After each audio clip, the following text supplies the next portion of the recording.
चला ग भैया दीदी नेवारी गुड़ा मा जाबो 51 शक्ति पीठ यौ नौ दुर्गा के दर्शन पाबो। चलो चलो ग भैया दीदी नेवारी गुड़ा मा जाबो 51 शक्ति पीठ यौ नौ दुर्गा के दर्शन पाबो। बिराजे है के जगह मा भागला अपन हम जगाबो। चल चला ग भैया दीदी नेवारी गुड़ा मा जाबो 51 शक्ति पीठ यौ नौ दुर्गा के दर्शन पाबो।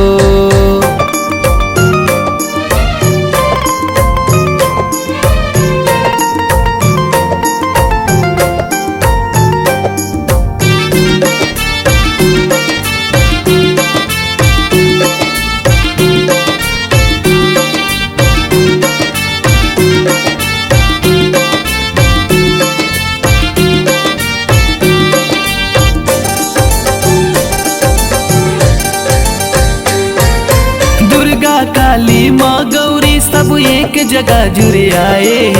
रणचंडी हिंगलाज संग माँ भैरो बाबा आए हैं।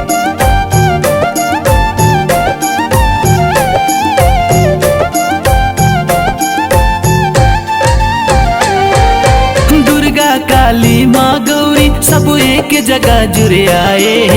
रणचंडी हिंगलाज संग माँ भैरो बाबा आए। रणचंडी हिंगलाज संग माँ भैरो बाबा आए।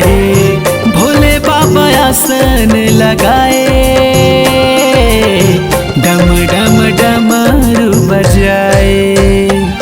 चला चला ग भैया दीदी नेवारी गुड़ा मा जाबो 51 शक्ति पीठ यौ नौ दुर्गा के दर्शन पाबो।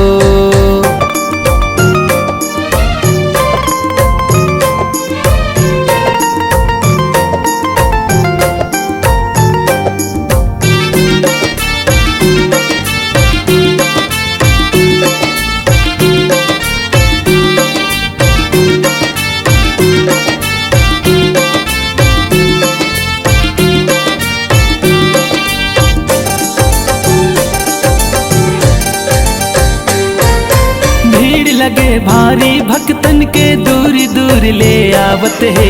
माता रानी के दर्शन करके मन वांछित फल पावत है।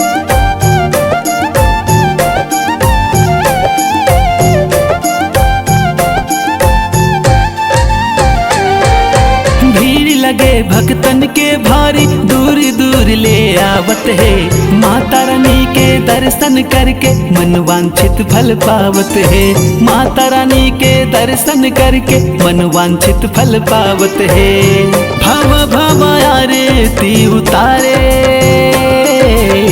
तोरे जस सेवा सब गाए। चल चला ग भैया दीदी नेवारी गुड़ा मा जाबो 51 शक्ति पीठ यौ नौ दुर्गा के दर्शन पाबो। बिराजे है के जगह मा भागला अपन हम जगाबो। चल चला ग भैया दीदी नेवारी गुड़ा मा जाबो 51 शक्ति पीठ यौ नौ दुर्गा के दर्शन पाबो। चलो चलो ग भैया दीदी नेवारी गुड़ा मा जाबो 51 शक्ति पीठ यौ नौ दुर्गा के दर्शन पाबो। चलो चलो ग भैया दीदी नेवारी गुड़ा मा जाबो 51 शक्ति पीठ यौ नौ दुर्गा के दर्शन पाबो।